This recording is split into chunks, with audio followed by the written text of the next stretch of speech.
একই তো ঘটনা যেটা ঘটে এটা কি মামলাযোগ্য অপরাধ কিনা সেটা বলেন। সেটা বলেন আর কি শুনুন। আপনি তো একজন তদন্তকারী অফিসার হিসেবে গিয়েছেন, মামলাযোগ্য কিনা আপনি মামলাযোগ্য কিনা ইয়েছেন না। রাইট, আর না হলে আমরা রং। মামলা শুনেন, যে কোনো বিষয়ে মামলা দেওয়া যাবে। মামলা হচ্ছে তদন্তের বিষয়, কি আসবে না আসবে, ইভেন ডাক্তারি সার্টিফিকেটের বিষয়।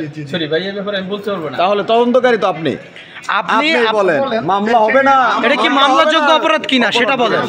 উনাকে কোপাইছে, কে কোপাইছে আমি চিনতে চাই না, আমি জানতে চাই না। আপনি উনাকে কোপাইছে একজন, উনি কি মামলাযোগ্য অপরাধ কিনা এটা? বিষয় হতে পারে, যে কোনো বিষয়। না না, যে কোনো না, এই বিষয় হবে কিনা বিষয়টা বলেন। এই ভুক্তভোগীর হাতে কোপাইছে, এটা কি মামলাযোগ্য অপরাধ কিনা? Just yes or no. মামলা যে কোনো বিষয় হতে পারে। আবার আপনি তো বায়াস্ট করার কথা বলছেন। আপনি তো কত টাকার বিনিময়ে এই কথাগুলো বলতেছেন ভাই? আপনি তদন্তকারী গেছেন, আপনি তো টাকার বিনিময়ে কথাটা বলতেছেন।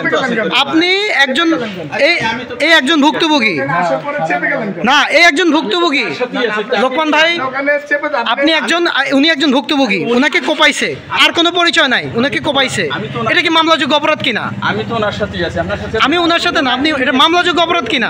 কিন্তু উনি যে মামলা করতেছিল মামলা তদন্ত তাকে বলার পরে যে সে যে আমাদের গেলাম তাকে তো ধাক্কায় বের করে দিল, গেট বন্ধ করে দিল কেন? এই বিষয়ে আর আমি